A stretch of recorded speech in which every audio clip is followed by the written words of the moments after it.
Hello everyone. Today we have Simran with us.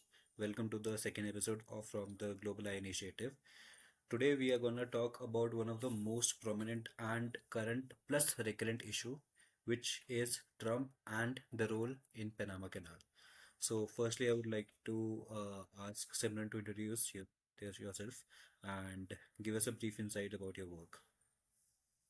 Hello everyone. I'm Simran Rathore, and I'm an analyst in global eye intelligence, and I would be presenting my views on Trump and Panama issue. Thank you, Simran.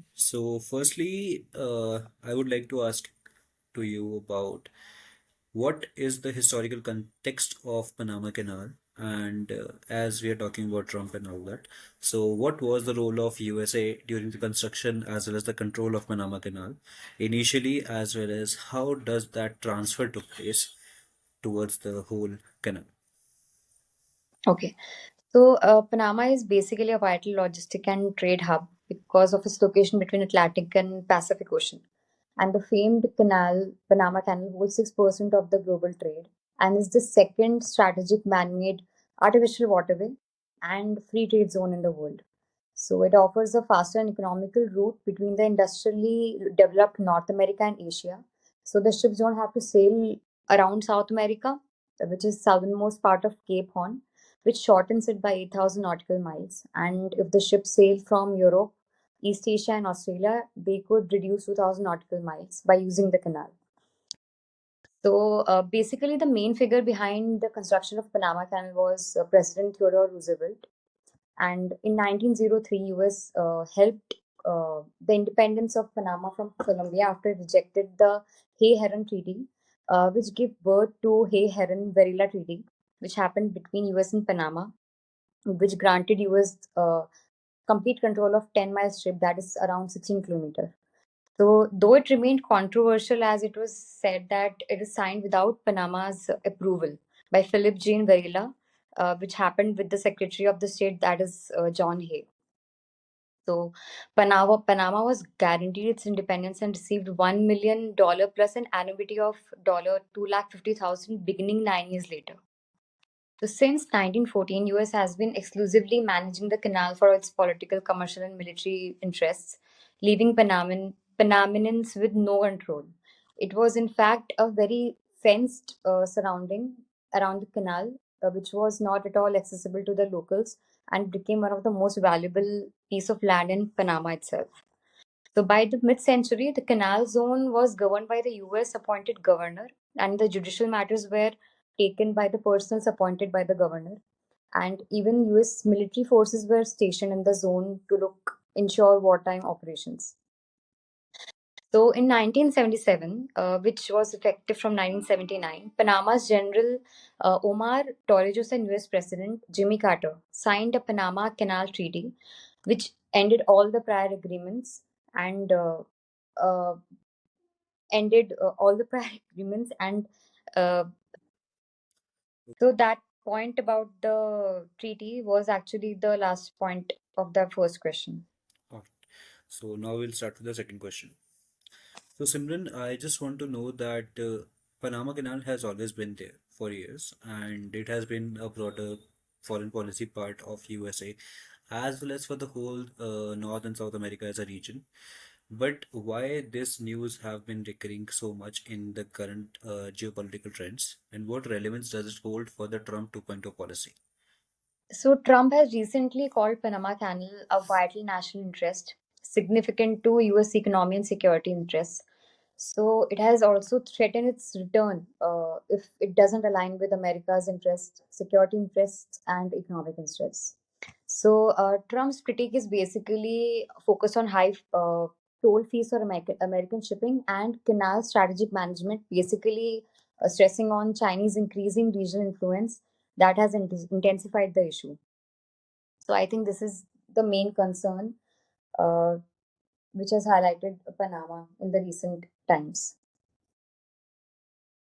And in terms of the canal itself, what do you think are the current challenges that the Panama Canal faces, be it The in terms Panama of, yeah, specifically, I would like to add in terms of climate related issues.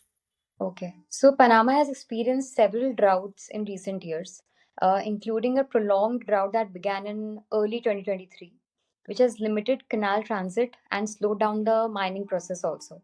And additionally, the El Nino weather phenomenon has contributed to the drought, causing water levels to drop. So it has raised economic repercussions, including job losses and downgrading Panama's foreign investments too. So, so the point which is raised is that Chinese companies have involved themselves in water management projects, combating canal threatening drought and local water access, providing scope for Chinese investments, which directly increases US insecurities as it would have to look for alternatives to cater to the needs of climate induced challenges to counter China's influence in the region. So that I guess explains the current challenges. But I just want to know about what role does major power, as you mentioned, China and other major powers, be it European powers, play in the current debates about Panama Canal, and what talks does it hold for USA? So the main player, as I highlighted before, is the China. So in 2016, China's Land Bridge Group acquired control of Margarita Island, which is Panama's largest Atlantic port, plus the Cologne Free Trade Zone, which is actually a very intense point of friction between US-China rivalry. So China's influence in the Panama grew after 2017 when Panaman President Carlos Varela severed ties with Taiwan and recognized PRC, which has enabled greater Chinese influence in the region. So, and Panama became the first Latin American country to join the BRI initiative in 2018 too. Chinese companies have been deeply involved in infrastructure projects around the canal, particularly in the logistics, power, and construction, which aligns with the Chinese New Silk Road initiative. And US concerns are basically focused more on economic and security side. Security side being that China could install surveillance technology in the canal's infrastructure that could enable espionage against US naval and commercial operations, and which could give valuable insights about US logistics and military involvements threatening US security. And secondly, China's presence in the Panama Canal, which is a very strategic choke point, it enhances its leverage over the global trade, potentially allowing it to dictate terms and influence supply chains, which is again a threat for other countries like India, Japan, or Australia. And in case China challenges US, it could also provoke any military stance from the US side. And it could also hamper the neutrality treaty. So, yeah, I think China is playing a very important role, and powers like Russia could take aggressive steps and take advantage of the stance in their own ways, opening more theaters of conflict. So, in terms of the larger context, what do you think this Panama Canal debate, what implications does it hold for the larger US foreign policy, specifically under Trump 2.0? And can that be manifested in a way that position of USA over the Latin American countries in terms of their diplomatic pressure, bureaucratic pressure, economic aid sanctions? Does can we see such kind of actions from Trump 2.0 government towards the Latin American states with respect to Canada?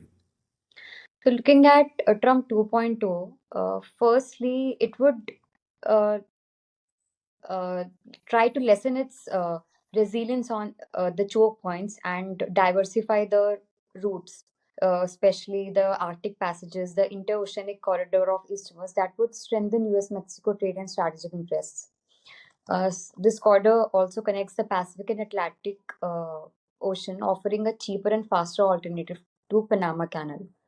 And however, US lags behind in critical mineral reserves, especially compared to China and Russia, and it also lags behind the technology as compared to Russia. So Arctic remains a challenge for it now. So US could invest in vital projects such as drought mitigation system for Panama Canal, making it indispensable partner for Panama's economic stability and canal operations. It would also leverage its environmental diplomacy and deepen engagement with CELAC or OS, reinforcing multilateral ties and collaborative frameworks. And lastly, US reserves the right to use military force to defend Panama Canal. So any Chinese challenge to its neutrality could provoke a US response, creating further conflictual theaters in global geopolitics. So, Uh, concluding, I would like to say that undoubtedly the Panama Canal is of great significance strategically. So, it has raised ambitious concerns such as diversifying routes like Arctic and Mexico that would again intensify geopolitical contestations. But on the other hand, it would also drive other aggressive border territorial disputes that are already existing and potent in the future in case US forces annexation. And Russia and China are going to take full advantage of this stance in their own ways. And so US would have to track this very delicately and very prudently to not further ignite the geopolitical actors by taking extreme steps, which could deteriorate US image and form US opposing blocs, shift alliances, further polarizing the region. And reclaiming Panama Canal would encounter legal and diplomatical process. So the neutrality treaty could backfire US as it guarantees uh, like impartial treatment. So at the same time, building resilient relation with Panama and bring out supportive measures could counter the influence of players like China, leading to regional stability, and it would ultimately serve US interests too. so I would just like to ask you that in this context, the recent Panama Canal debates and the US's aggressive foreign policy, how would we place India at the junctures, and how would we expect India's relation with the Latin American countries as well as with the USA's aggressive policies, not just in terms of Panama Canal, but the overall conjuncture, as you said, that the Treaty of Neutrality and all that. In those contexts, how does India aspire to manage relation with these nations as a whole? In like US and Panama, Yes. both. Like, how is India viewing this particular stance? I think Uh, India would not go with the annexation. It would not go to any extreme part, as it has always taken a stance of neutrality in most of the cases. But then it would stand with US to counter the Chinese influence, because, as I said before, Chinese influence would destabilize the region, and the strategic choke points, which could hamper the global trade, would ultimately affect all the South Asian countries too.